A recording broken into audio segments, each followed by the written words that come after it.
Hello and welcome to PS4 O'Clock. My name's Leon Hurley and this week I'll be talking to Deputy Editor Joel Gregory.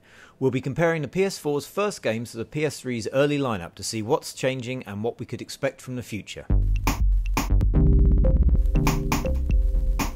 Hello everyone, I'm here with Joel. Hi. And I thought we'd talk about, this was a feature that went up earlier in the week which I quite liked on the site, about just sort of comparing PS3's kind of launch games with sort of PS4's launch games. Not strictly kind of launch, because I'm thinking more kind of launch window, really, that kind of the first games you get on. They're out on the launch veranda. Yeah, they call it launch window, don't they? I always Yeah. imagine, like nice big. More like French doors, really. Yeah. There you go. Yeah. Now the first one which I thought was quite interesting was comparing like the PS3 Call of Duty with the PS4 Call of Duty, because Call of Duty. Yeah, well, on PS3 it was Call of Duty 3, which was the last kind of World War II one. And on Call of Duty, well, on PS4, it's now Ghosts. Yes. So obviously we've got different sort of setting. One thing I think is quite interesting is I remember going on a trip for Call of Duty 3, and they were saying exactly the same things about the technology making the game more immersive, how the mocap was creating better characters, and they seem to be saying exactly the same thing. It's just the time period that sort of has changed. It feels a bit like it's the same part of the cycle. It's like everyone's a bit tired of it now and it needs a bit of a kick up the arse, to be honest. Yeah. Because COD 3 I vaguely remember and it was kind of okay but quite formulaic, and I sort of get the feeling that Ghosts might be a bit the same. Which at that point in PS3's kind of Call of Duty's life cycle, it was big, but it wasn't the thing it is now. So it's almost like it was in the right place to step onto what was the next generation, then become this behemoth, and now can it do that again, or is it going to get left behind? I think we've come full circle now and it's going to just fall away. I think we're all codded out, it feels like to me, to be honest. I'm sure it'll be a fine game, but I can't see it growing like it has been growing anymore. I think people are just a little bit fatigued. No, and the fact that they're saying exactly the same things, another generation switch over, and they're still talking about technology and immersiveness being the thing that kind of moves it up to another level, and playable dogs. Playable dogs. Yeah, that is the next generation kind of thing, isn't it? There's a dog. Yeah, it's weird how I talked to them at E3 and they were basically like, "We're not going to mess with the formula. Everyone still likes it, and we're not going to mess with it." And that kind of worried me, to be honest. I think they need to start messing with it. He had that amazing quote, didn't he, where he said it's about like sport. If you change the rules of sport, people wouldn't stop watching. It's like, I think people will watch more. Yeah, I agree. I think every now and then you need a big shake-up, and I think we need that with COD now. Yeah, which brings us on actually to the next thing we're going to talk about. So the sort of the sci-fi kind of shooters. Now I think this is quite an interesting comparison, because when PS3 launched, you had Resistance: Fall of Man, and on PS4 you've got Killzone Shadowfall. Now Shadowfall genuinely is trying to do something a bit different with its kind of with its structure. You've played it, haven't you? And it's more open.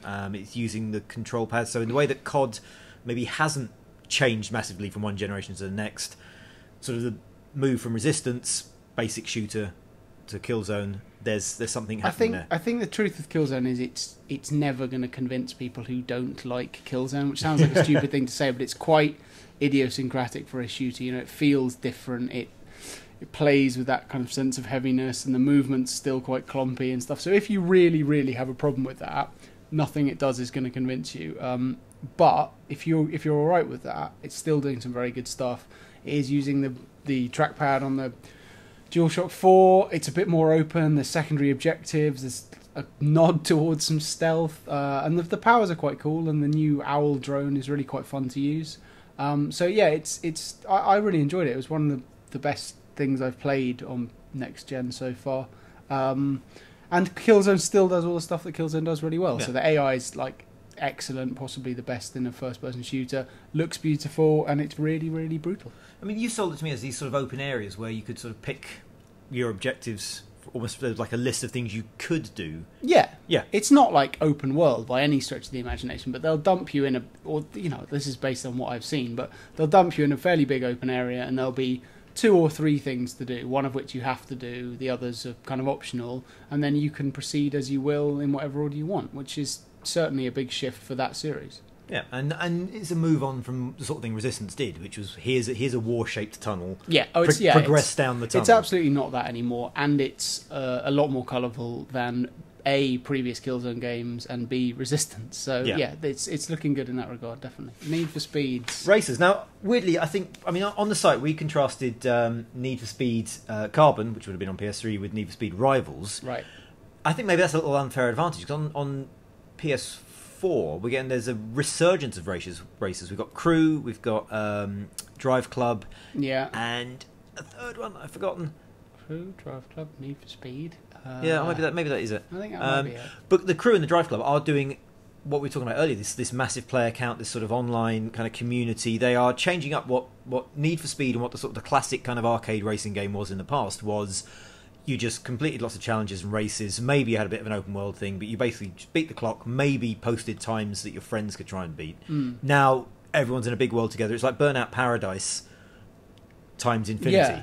And Need for Speed Rivals is pretty much doing that as well. You know, you thrash around this sort of the world and these coastal roads and through the forest and stuff, and you come across other players and you tap L1 and you can challenge them to races or specific trials, you know, top speed this or, you know, drift the other or whatever. But it's really fun. It's basically exactly like a more multiplayer focused Hot Pursuit, which looks nicer.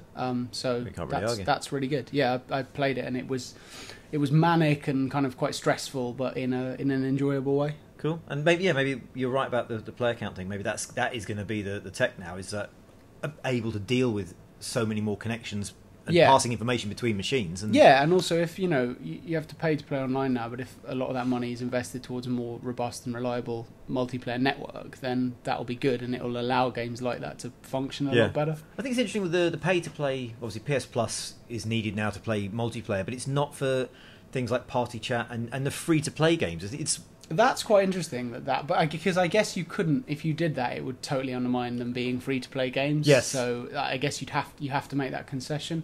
I'm perfectly happy with it, to be honest. The amount of, you know, it's £40 a year. The amount of PS Plus content you get is incredible, and like I say, if we can have a slightly more reliable multiplayer network, that would be fine. Yeah, I think the Plus service is quite good. I mean, I've actually finally stumped up for it because having not had it for ages, and the only thing I've noticed so far is every now and then my PS3 just switches on and does stuff, which is nice, because every time I turn the machine on, it's ready to go. I mean, also, cloud saves are quite handy as well if you, you know, travelling to various places, or, you know, for us at work and at home and stuff like that. It's actually really useful. It is like, to some extent, it's a taste of what PS4 will be doing in a slightly kind of sort of forced way. Yeah, absolutely. Okay, now the next one I want to touch on is squad-based shooters, which is sort of something that doesn't really exist anymore. They were kind of all the rage, weren't they? Sort of start PS3, and the biggest sort of one on PS3 was Rainbow Six Vegas 1, I think. Yeah, there was Vegas 1 and then 2, Vegas 2 also on PS3. And you know, for a while you couldn't move for those kind of games. Yeah, that's weird you say that, because I've just been playing the new XCOM, which is kind of a squad shooter, but obviously not in the same bracket in terms of time frame and realism and stuff. But yeah, I know what you mean. I mean, the thing we compared to it on the site on PS4 was the Division, which is kind of replacing the squad-based mechanic with this sort of online multiplayer kind of framework. So it's kind of co-op squad rather than AI squad, isn't it? But that feels like the natural evolution of where gaming's gone. You know, in the 7 years since PS3 came out, the interconnectedness of the web and that kind of thing means that is the next place to go. Instead of having slightly doltish AI companions, you can now have real people playing with you, and that will make it a lot more fun. And the Division looks like incredible. Really impressed with what I saw of that at E3. Looks gorgeous and really, really interesting, and it's got the best UI I've seen in a game for a really long time. That kind of overlay HUD thing that sits on the ground, and looks really good. It'll be interesting to see how, because obviously with Rainbow Six and those kind of squad-based games, I think they picked up because suddenly they had the processing power to do that kind of AI that could manage a team.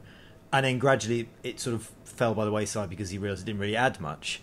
I wonder what the sort of the next thing is going to be on PS4, that tech-wise people suddenly realise, we can do this, and then you get a load of games that all do it. Well, I think with what the Division's showing that it might be is co-op PvP, VP, loads and loads of people, because they said it can handle like thousands of people fighting each other on screen at the same time. And again, also the Crew this is another one they had an unlimited number of people who could play at once. So maybe that's the next thing. Maybe like not necessarily MMO style massive amounts of players, but get like normal genres of games like your shooters and your racers with just huge player numbers. Yeah. Maybe that's the next thing. Well, PlanetSide as well. I mean, that already exists obviously on PC, but that's talking about 2,000 players. Yeah, exactly. So maybe you're right. Yeah, that's going to be that sort of a persistent world where it'll be almost say like something like GTA, but all those people will be other people. Yeah, that would be pretty cool, pretty to be honest. amazing. Yeah. Now on to one of your favourite PS4 games. Obviously, Ratchet and Clank. They've just announced Into the Nexus. That's coming to PS3. Back when PS3 launched, Tools of Destruction. You know, it was a big next gen return. And everyone got really excited because Ratchet and Clank was a huge game at the end of PS2. So onto PS3 was a big deal. It's been away for a little while, but it's sort of the comparable game now on PS4 would be Knack. That's the cartoony, platformy kind of adventure. And you're not a great fan. It's doing a grand disservice to both Ratchet and Clank, I've got to be honest. No, I'm not a great fan, and it's not like I went in thinking this is going to be guff, and it was, or I was prejudiced or whatever. I went in thinking maybe this will be like some sort of Ratchet and Clank, quirky, fun, if slightly simplistic platformer, but it was way more simplistic than I'd anticipated. It was, there's no camera control, incredibly linear levels, all kind of corridored, didn't look very good, and all the combat was one button. So I'm really disappointed with that so far. It's pretty much the only next-gen game so far that I think has been a real turkey. Yeah, I did see someone retweeting the other day your Knack is catch line, and part of me was secretly kind of going, please don't let that catch on, please don't let that be a thing. At this point, it deserves to, it's still, there could be more to come, and I've only seen a very limited amount of it, but I was not impressed. They have talked about how the difficulty level on the higher difficulty levels, sort of the timing for kind of deflections and kind of combos and things will be tighter, and that's sort of where the challenge is. I wonder if that will make much of a difference, and they have only been showing it off on it's like weird baby though, because difficulty. You look at it and you think, well, it looks kiddie, but it probably won't be. But then you play it and it's actually even more kiddie than it looks. Yeah. So it feels like it really is a game aimed towards quite a young audience, which is fine, but it's not seemingly going to be that Ratchet and Clank type of game where it looks kind of cutesy but is actually a really deep and enjoyable experience to play. And I think it's another interesting sort of change where obviously Ratchet and Clank it looked cutesy because sort of furry animal robot whatever, but it was never sort of perceived as an overtly childlike game. Absolutely. It just had that sort of appearance, whereas Knack is being much more perceived as sort of a childlike game. Yeah. That not necessarily with a huge appeal to older gamers. I think that's true, and like I said, that's absolutely fine, but they need to be aware that it will have limited appeal to any seasoned gamers if it is going to remain that simplistic throughout. Yeah. Okay, well, moving on then. Sort of the fantasy RPG category, like I think action RPG, because obviously there's always a Final Fantasy that sort of takes care of that. But on PS3, like when that launched, the first sort of really big stereotypical kind of fantasy RPG was Oblivion, which worked and was brilliant and still my favourite game, I think, of all time, like 300 and something hours sunk into that. This time around we got The Witcher 3, which is a lot of people are very excited about. People are very excited. I've not played much of The Witcher, so I don't really know the series that well, but like I say, people are excited about it. It's going to be this massive kind of open world sort of thing. Yeah, I'm not massively a favour of The Witcher, but when I was out in LA for E3, loads of people I was talking to, they kept saying, have you seen The Witcher? Have you seen The Witcher? It's amazing. I actually got turned away from the booth because it was so overcrowded with people trying to see it. Yeah. So I booked in to see it at Gamescom. That was one of the first things I put down in my schedule to see. So I'm really excited to have a look at it and see what all the fuss is about. I mean, one thing I will say is that looking at screenshots, it looks absolutely gorgeous. One of the very best looking games I've seen so far. And they seem to have a lot of ambitious stuff that they want to put in there.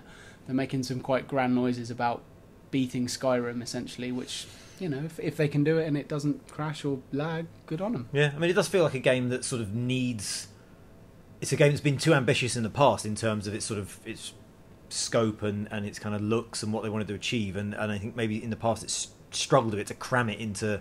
it was on Xbox, but onto consoles and even current gen sort of PCs. It feels like this step up is actually letting them do what they've been trying to do, maybe had been restrained in the past. Yeah, absolutely. And I mean, it's not probably going to be an immediate launch game, but probably early next year, spring, something like that, maybe next year. So very exciting one for the sort of near future for PS4. Yeah. And then to finish up, we've got the sort of the open world kind of adventure. The sort of the big name on PS3 when it came out was Assassin's Creed, which now when you look back at it actually was quite limited. There weren't many it wasn't many missions. There were just sort of bits and pieces to do. The world was open, but maybe the potential wasn't. Compare that now to something like Infamous Second Son, which I'm really excited about. I'm not really, yeah. It's weird. The more I watch the footage, the more I'm sort of surprised by sort of how much stuff it just throws out without making a big deal. Like, in the past, you had games that would go, look at our destruction, and then point at some destruction, and you go, oh yeah, that's nice. And in Infamous, they just throw things out like that, and they don't even mention it. It's like not a big deal. Maybe. And the navigation through the world is lovely, and it's smooth and fast and exciting. It's really divisive, this, because some people love it, and again, I'm not the only person who just looks at it and goes, I don't care. Like, I just doesn't do anything for me. I know what you mean about Assassin's Creed. The original wasn't, gameplay-wise, wasn't what it should have been, but it did start a sort of a new kind of semi-genre and a massive franchise, and it looked great. Yeah. And it was, in some ways, really fun. Some of the mechanics were brilliant. There just weren't quite enough of them, and they weren't varied. Infamous Second Son probably won't have that problem. It's just going to be a case for me of if we can like the guy in it, or at least tolerate the guy in it, and if there's a story that I could maybe care about. I mean, I know what you mean. It looks very impressive, and some of the powers look quite fun, but the little bits of missions we've seen, where he just like runs up to a truck and just punches it a few times. Like, is this really the summation of our gaming? He doesn't just run up to a truck. He does. He fights. No. So yeah, but that's the objective: is he gets to a truck and hits it with the palm of his hand 3 or 4 times. But that's no different to say Watch Dogs sort of, blowing up those CTOS or whatever they're called, the central control things. But at least he's a dude blowing them up using his initiative, not a man slapping it with his superpowered palm. I don't know. I remain sceptical. You're just biased. Yeah, probably. I think it's interesting as well. Assassin's Creed is probably one of the few of the genuinely new IPs that started off in the next gen and then became huge. I wonder if we'll see things like the Division, for example, whether that will become like the sort of the big monster. Yeah, it's weird because looking at the lineups compared to previous lineups, I do think PS4's looks stronger, but it is severely lacking in new IPs. I think it's more expensive, isn't it? More risky, and you don't necessarily guarantee the next gen kind of flip is going to guarantee you anything. I think that's why people have been so excited about things like The Division and Watch Dogs. I mean, we should mention Watch Dogs in that category because it is a new IP, and I have almost no doubt that will become a franchise. That's got massive Ubisoft franchise written all over it. Yeah. Ubisoft actually have been doing the most for the new IP. They've got those two, and they've got The Crew, which looks quite good. I think they've bet hard on new stuff, and I think that's good. I think that's what people want. So there will be a couple, like you say. There's always one born at the beginning of the generation, and maybe it'll be Watch Dogs or The Division. Yep. Cool. Okay, well there you go. That's our sort of comparison and look back at what's changed over PS3 and PS4's kind of early life. If you've got any questions or anything you want to cover in the future, leave us a comment and we'll see you guys later.